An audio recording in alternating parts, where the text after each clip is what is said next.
Le chef de la MONUSCO appelle les rebelles du M23 à trouver une solution politique à la crise de l'Est.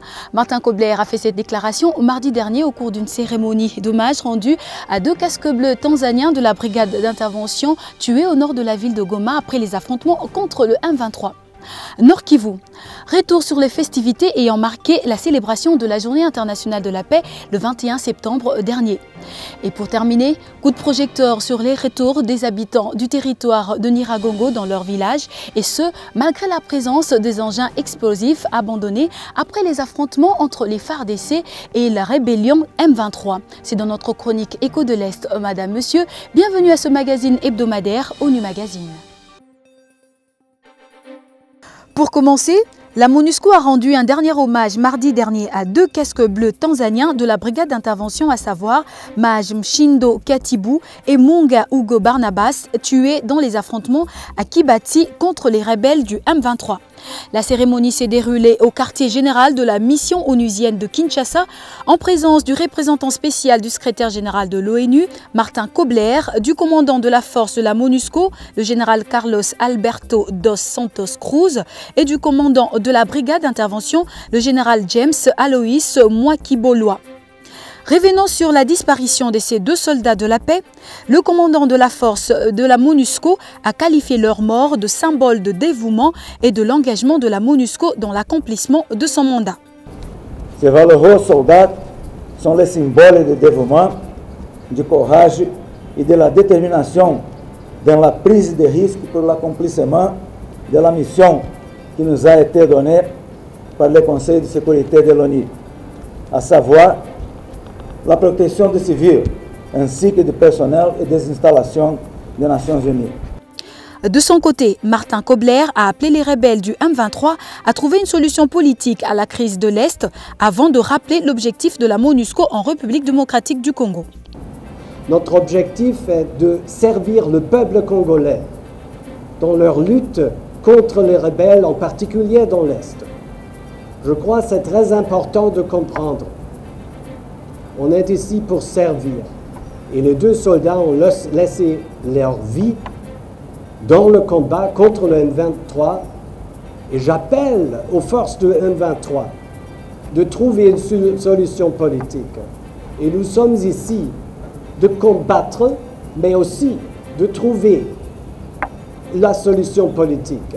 Mais si on est forcé de combattre en solidarité avec les forces armées congolaises, de restituer l'autorité de l'État, on va le faire. C'est la nouvelle MONUSCO aujourd'hui. Journée internationale de la paix. La ville de Goma a vibré samedi 21 septembre dernier au rythme des manifestations culturelles. Déjà la veille, le premier bataillon du contingent indien de la MONUSCO, en collaboration avec l'hôpital indien du 3e niveau, avait donné le ton avec l'installation d'un camp médical au quartier Keshero de la ville de Goma pour consulter et soigner gratuitement la population. Les soins médicaux administrés par les casques bleus indiens avaient pour objectif principal de leur permettre d'entrer en contact avec la population de Goma. Pour réussir ce pari, le premier bataillon indien avait mobilisé 11 médecins spécialistes, parmi lesquels les gynécologues, les chirurgiens, les orthopédistes, les dermatologues, les ophtalmologues. Les manifestations culturelles se sont poursuivies le samedi 21 septembre avec au programme une marche pacifique organisée par la MONUSCO et l'ONG Search for Common Ground en collaboration avec la coordination urbaine de la société civile.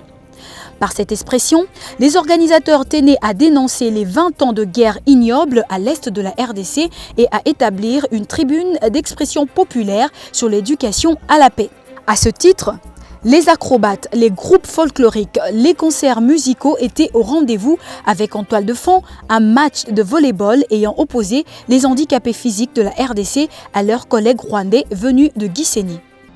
La position des Nations Unies et la communauté internationale est très claire dans la mise en application de l'accord cadre d'Addis Abeba pour tous ceux qui violent le droit international. Le porte-parole de la MONUSCO, Manoj Munubai, est revenu avec force détails. C'était au cours de la conférence de presse hebdomadaire de la mission onusienne de ce mercredi 2 octobre 2013.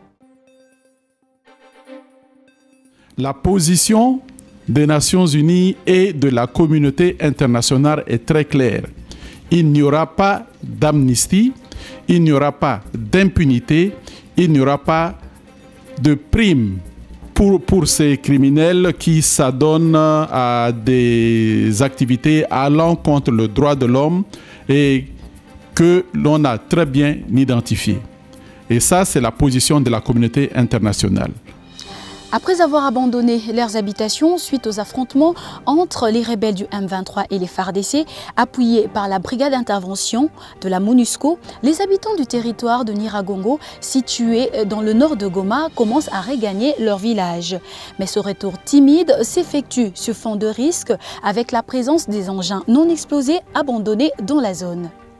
Jadis vidés de leurs habitants pour cause des conflits entre FARDC et le rebelle du M23, les localités du territoire du Nyiragongo renouent avec la vie. Les habitants regagnent timidement leur foyer. Pour ceux qui hésitent encore, l'autorité de l'État, aujourd'hui manifeste, commence à leur faire changer d'avis. Cependant, le retour n'est pas sans risque pour certains. De nombreux engins explosifs, vestiges des combats entre le FARDC et le M23, sont abandonnés dans et autour des localités concernées. Quels sont ces engins et que deviennent-ils une fois détectés? Je m'appelle Eli Kambale, je suis l'assistant aux opérations et assurance qualité au sein de UNMAC. On va bientôt commencer avec la démolition des engins explosifs ramassés au niveau de Kibati par notre équipe partenaire Mekem, la compagnie de déminage Mekem International. Les mines découvertes dans le village du territoire de Nyiragongo sont principalement des obus de mortier, des grenades, des roquettes et d'autres munitions de petit calibre. Le Centre de coordination anti-mines des Nations Unies, UNMAC en sigle, est chargé de la gestion de ces engins de la mort. En cas d'accident, on va tout arrêter et l'équipe médicale s'occupera des blessés. Son partenaire stratégique Mekem, un opérateur spécialisé dans le déminage, est à pied d'œuvre pour dépolluer l'espace, c'est-à-dire détruire ces engins et sécuriser la zone à nouveau pour la vie et les activités agricoles. C'est le déminage humanitaire. Maintenant, nous nous retrouvons en Zoulo pour la destruction des engins retrouvés sur la ligne de front au niveau de Kibati, Mouja, Kanyaruchinya. C'est dans le territoire de Nyiragongo. Aujourd'hui, on va détruire au moins 6660 restes explosifs de guerre.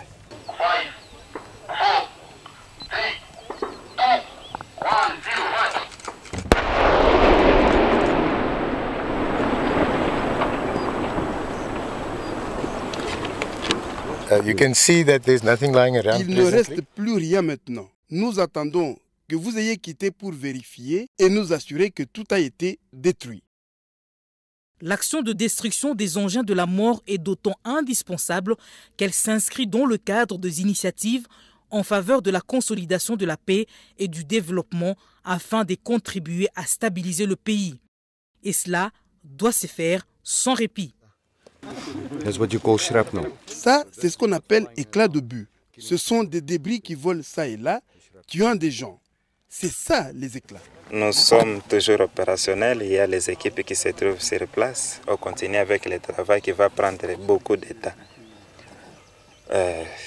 Chaque jour, nous recevons les appels de la population qui nous rapportent les messages qui parlent des munitions retrouvées peu partout, par-ci, par-là. Les engins de gros calibre sont dangereux.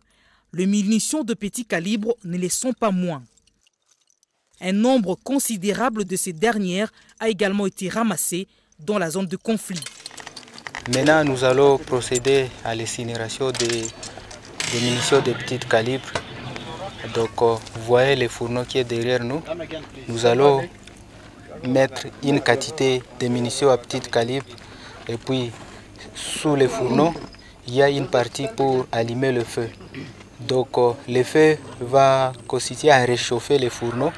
Après 6 minutes, exactement après 6 minutes ou plus, il y aura le crépitement qui va commencer. Nous allons mettre quelques braises dans ces brasiers ici avec des pétroles, de kérosène.